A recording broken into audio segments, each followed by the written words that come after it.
Depois de já estarmos abaixo do teto de nossa casa, era fácil notar que todos estavam muito assustados e pensativos, pois da mesma forma que eu imaginava, Bastião e meus irmãos também pensavam que além de ter que acabar com uma fera que foi capaz de dar como oferenda seus próprios filhos para o demônio, para que viesse a ter a forma animalesca de um lobisomem morto, ou seja, a pior forma de um lobisomem, agora teríamos que enfrentar outro ser místico, que da mesma forma que aquele cão do inferno, também estava pronto para tentar contra as nossas vidas. Depois de alguns minutos calados, o silêncio dentro da casa foi quebrado pelas palavras de Bastião. Ele dizia que só existia uma forma para tentarmos matar aquela bruxa, e para isso teríamos que achar o seu covil e separar ela da fera, pois ele acreditava que um protegia o outro. E antes de retornarmos para a mata, à procura daquelas duas entidades infernais, Bastião nos levou até a casa de uma senhora muito velha, que ficava embrenhado em meia mata. Muitos a temiam, pois os comentários que se ouviam em toda a nossa região era que ela também era uma bruxa, e que muitos que foram até ela e buscaram a sua ajuda, quando não se perdiam pelas matas, acabavam tendo um fim muito trágico. Não demorou muito para que chegássemos à sua casa. Nosso espanto era visível, pois a semelhança entre aquela velha e a que vimos acompanhando a fera era muito grande. A única coisa que as diferenciava era as suas vestimentas, pois uma se vestia de branco e a outra completamente de preto. Tão logo nos aproximamos dela, para o nosso espanto, ela nos olhou e chamou a cada um de nós pelo nome. Também falou que estava à nossa espera. Então pediu para que entrássemos em sua casa. E conforme nos aproximávamos da porta, também notamos que aquela velha anciã resmungava palavras. Parecia conversar com alguém ou alguma coisa que não era visível aos nossos olhos. O cheiro de velas e o odor muito forte de mofo impregnava aquela pequena sala em que estávamos. E foi então que, antes mesmo de começarmos a contar o motivo de estarmos ali, que ela acabou tomando a frente da conversa e começou a nos contar a nossa própria história. Ela falava como estávamos sendo afligidos por tais criaturas desde o início, ou seja, desde que todo esse problema começou. Mas em um determinado momento, ela se levantou, caminhou em direção a uma velha escrivaninha e pegou algumas folhas secas, colocou em um velho vaso de barro e pediu para que cada um de nós se colocasse em pé. Depois disso, ela, estando de cabeça baixa, murmurou que para vencermos o mal, teríamos que fazer alguns sacrifícios. A começar naquele momento, nossas mãos foram levadas em sua direção. E com um punhal muito velho, aquela senhora passou a sua lâmina sobre a palma de nossas mãos. E tão logo o sangue começou a correr por entre os nossos dedos, ela coletou apenas uma gota de sangue de cada um de nós. Depois disso, com um pequeno pilão de madeira, ela começou a amassar aquelas folhas que foram se misturando ao nosso sangue. Depois de pronto, ela entregou um pouco a cada um de nós. Também falou que aquele feitiço não mataria o mal, mas também não deixaria ele nos fazer mal algum.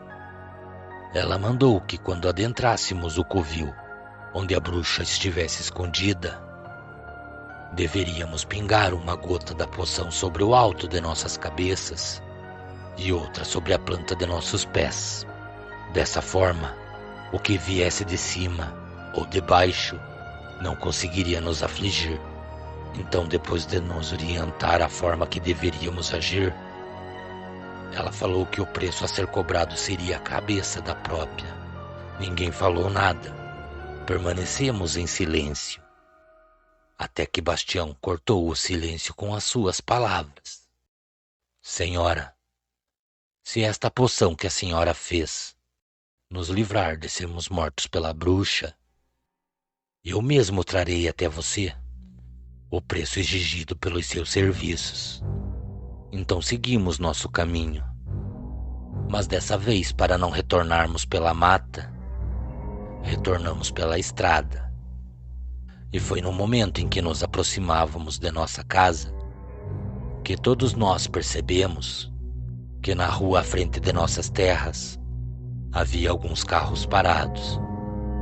E tão logo nos aproximamos, constatamos que eram vizinhos que tinham abandonado as suas terras e estavam ali para nos ajudar de alguma forma. Nós os alertamos e todos concordaram com as nossas exigências.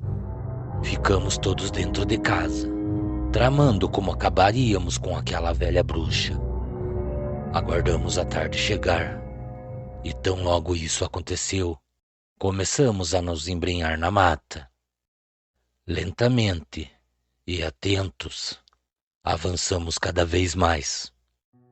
Passamos por valas, caminhamos à beira de grandes barrancos, e quando chegamos à beira de uma grande clareira, ali começaram os problemas. Muitos dos homens que estavam ali para nos ajudar relataram que estavam ouvindo gritos terríveis e também gargalhadas por todos os lados. Eu, Bastião e meus irmãos não ouvíamos nada. A mata estava em silêncio para nós. Foi então que aqueles homens foram atacados por algo que não conseguíamos ver.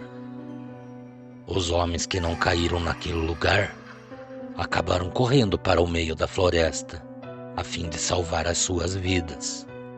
A única certeza que tínhamos é que o que os atacou, da mesma forma que nós, também não conseguia nos ver. Continuamos fazendo o caminho sozinhos, e não demorou muito para que acabássemos chegando em um lugar que nem sabíamos que existia. Tão logo cruzamos uma pequena nascente, começamos a achar alguns símbolos feitos com cipós e galhos de árvore. Sobre o chão existiam alguns montes de pedras empilhadas. E depois de seguirmos essas evidências, chegamos a uma caverna muito úmida e fria. Já era evidente que ali era o refúgio de algum daqueles dois seres do inferno, pois o cheiro de sangue pairava pelo ar antes mesmo de adentrarmos o local. Conforme andávamos, notamos que sobre as paredes da caverna existiam desenhos.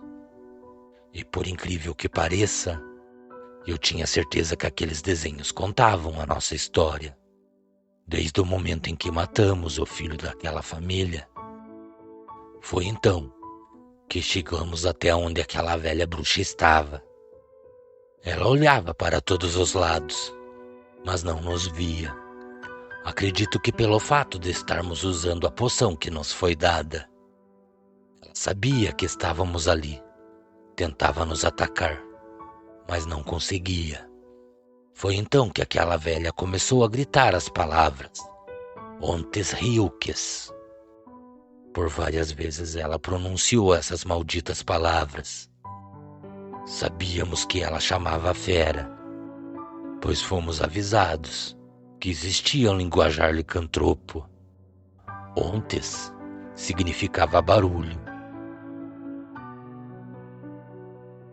vozes e uivos, movimentos e vultos. Ela tentava avisar a fera que nos ouvia, mas não nos enxergava. E Ryukes era o nome que aquele lobisomem recebeu depois do pacto firmado com o demônio. O significado do nome Ryukes é morte. Antes que aquele ser do inferno aparecesse naquela caverna, me aproximei da bruxa e atorei a sua cabeça com o facão que nosso velho pai andava em sua cinta. Enrolamos a sua cabeça sobre a capa negra que aquela bruxa usava e tratamos de sair dali o mais rápido possível. Enquanto fazíamos o caminho que nos levou até aquele lugar, escutamos que Ryukis tinha chegado até a caverna, pois era possível ouvir suas lamúrias e seus uivos, que pareciam um pranto de dor. Foi então que, bem próximo a nós, escutamos aquele ser do inferno,